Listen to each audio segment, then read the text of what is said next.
Сәлеметсіңдер ме оқушылар? Бүгінгі сабақтың тақырыбы жау-жау жаңбыр.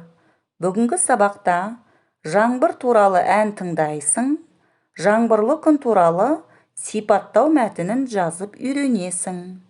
Бүгінгі сабақтың жаңа сөздеріне назар аударайық.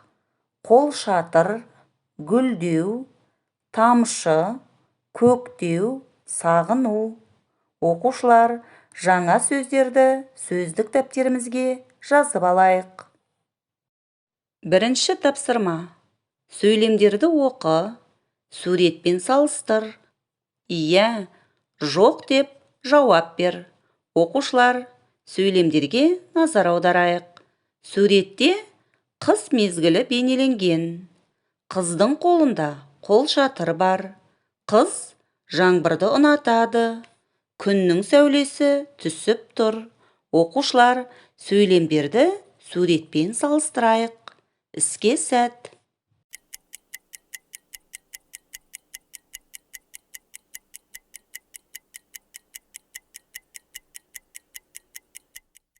Оқушылар, тапсырманың жауабын бірге тексерейік.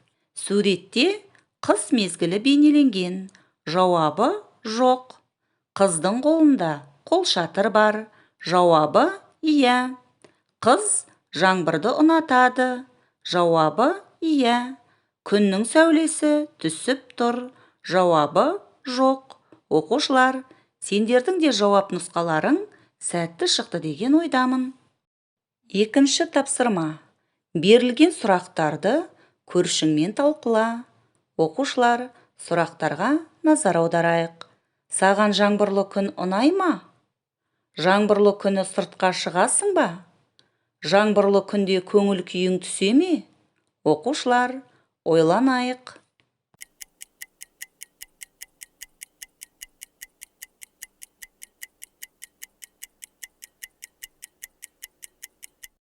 Сұрақтардың жауабын біз ұсынған жауап үлгісімен тексеріп көрейік. Саған жаңбырлы күн ұнай ма? Жоқ, маған жаңбырлы күн ұнамайды. Жаңбырлы күні сыртқа шығасың ба? Жоқ, жаңбырлы күні сыртқа шықпаймын. Жаңбырлы күнде көңіл күйің түсе ме? Иә, жаңбырлы күнде көңіл күйім түседі. Оқушылар, сендердің де жауап нұсқаларың сәтті шықты деген ойдамын. Үшінші тапсырма. Әнді хормен айтыңдар.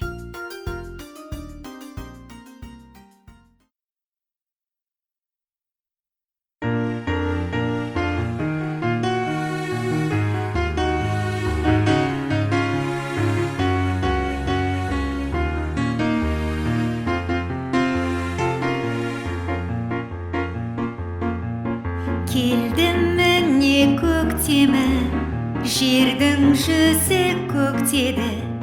Ақ жаңбырды сыйлады, ақша бұлттар көктегі. Жау-жау жаңбыр, жау-жаңбыр, мөлдіреген тамшыларың. Жау-жау жаңбыр, жау-жаңбыр, табиғаттың сәні. Жау-жау жаңбыр, жау-жаңбыр, мөлдіреген тамшыларың. Жау-жау жаңбыр, жау-жаңбыр, табиғаттың әні. Жаушы жаңбыр тағы да, күттік сені сағына. Кірсін жердің сәні де, топырақтың нәрі де. Жау-жау жаңбыр, жау-жаңбыр, мөлдіреген тамшыларың. Жау-жау жаңбыр, жау-жаңбыр, табиғаттың сәні. Жау-жау жаңбыр, жау-жаңбыр, мөлдіреген тамшыларың. Жау-жау жаңбыр, жау-жаңбыр, табиғаттың әні.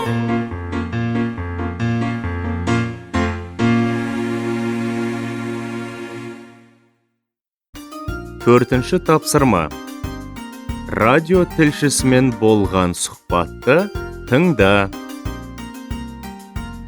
сөйлеп тұрған адамдардың есімдерін анықта. Жаңбырды кім ұнатады, немесе ұнатпайды? Ұнайтын себебі, немесе ұнамайтын себебін біл.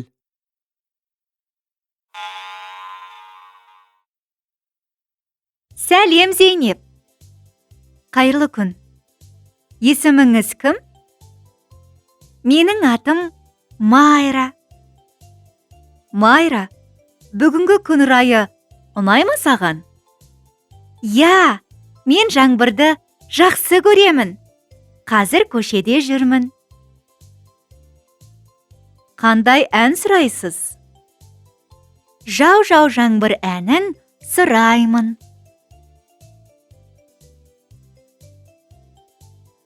Алло, мені естіп тұрсыз ба? Я, Зейнеп, қайырлы күн. Жолда тұрмыз, бағдаршамда. Жаңбырды ұнатасың ба? Жоқ, жаңбырды ұнатпаймын. Күн бұлыңғыр болады. Айнала дұрыс көрінбейді. Көңіл күйім түседі. Жарайды, сенің көңіліңді көтерейін. Сарыарқаны өзіңе арналады. Зейнеп әпке, сәлем. Мен Алтынаймын. Сәлем, Алтынай. Көшеде жүрсің бе? Я, мектептен келе жатырмын. Күн жаңбыр. Қолшатырың бар ма? Я, бар. Менің ағам Ержан алысқа кетіп еді. Менен сәлем айтыңызшы. Ол үнемі радио тыңдайды. Көңілді ән қойыңызшы. Жақсы. Сәлеметсіз бе? Мені естисіз бе? Айналайын. Бұл Тұрар ағаң. Жаңбырдың жауғаны жақсы дегін келеді. Егін шығады, бау-бақша өседі, дала гүлдейді. Иә, дұрыс айтасыз. Менің немереме арнап, жау-жау жаңбыр әнін қойыңызшы.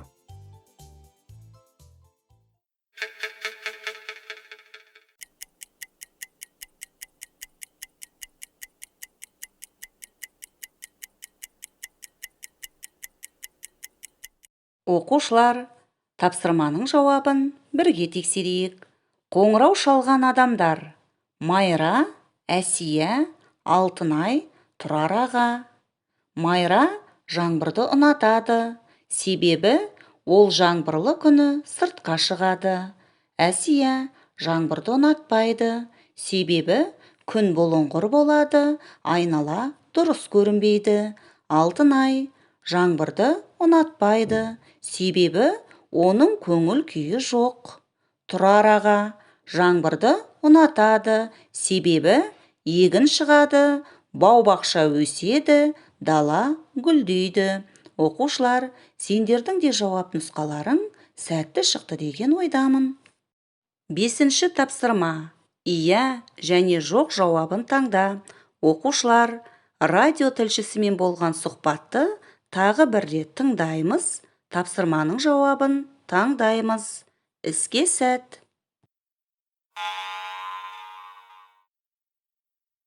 Сәлем, Зейнеп. Қайырлы күн. Есіміңіз кім? Менің атым Майра. Майра, бүгінгі күн райы ұнай ма саған? Я, мен жаңбырды жақсы көремін. Қазір көшеде жүрмін. Қандай ән сұрайсыз? Жау-жау жаңбыр әнін сұраймын.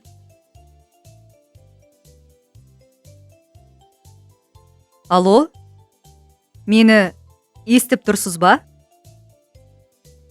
Я, Зейнеп, қайырлы күн. Жолда тұрмыз, бағдаршамда.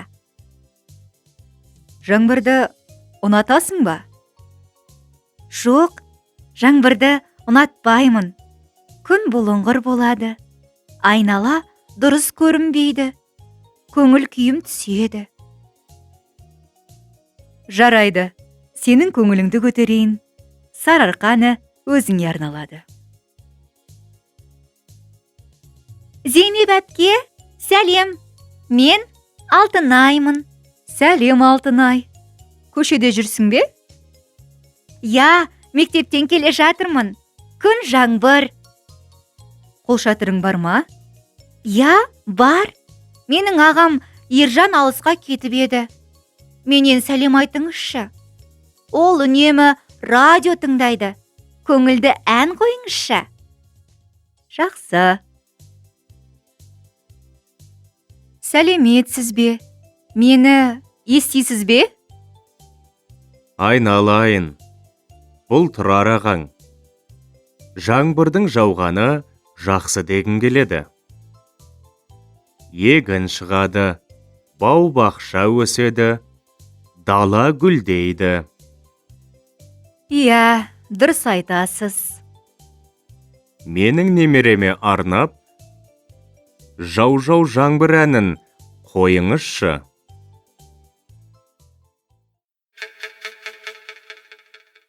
Тапсырманың жауабын бірге тексерейік. Майра жаңбырды ұнатады. Ол жаңбырлы күні сыртқа шығады.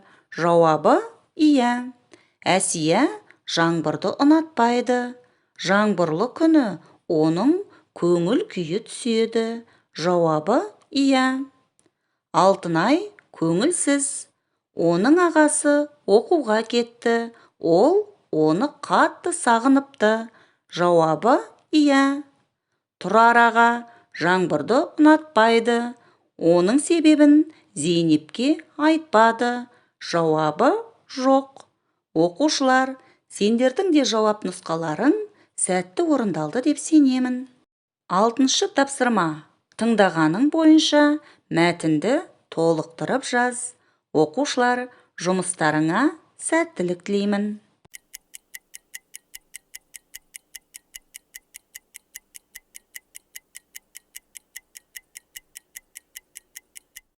Мәтінді қалай толықтырдық? Бірге тексерейік. Студияға бірінші болып Майра телефон соқты. Оған жаңбырлы күн ұнайды. Өйткені ол жаңбырды жақсы көреді. Оның сұрауы бойынша жау-жау жаңбыр әні қойылды. Оқушылар, сендердің де тапсырмаларың сәтті орындалды деп сенемін. Сонымен оқушылар, бүгінгі сабақтан не үйрендік? Жаңбыр туралы ән тыңдадың. Жаңбырлы күн туралы сипаттау мәтінін жазып үйрендің. Оқушылар, енді бүгінгі сабағымызға бас бармақ тәсілі арқылы кері байланыс жасайық.